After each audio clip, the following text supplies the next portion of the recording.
Jagdish Chelani said that they will be issuing any official release on this later in the evening. Former Khadc CEM Teinwell Dkhar passed away at his residence in Maulong, Shella today morning. The four-time UDP MDC of Shella constituency was first elected in 2024. Dkhar was elected as the CEM in 2019.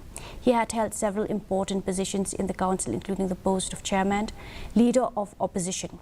Sora UDP MDC Titos Starwell Khan has condoled the death of the late former CEM. Khan recalled the contributions of Dkhar to the party and also as an MDC.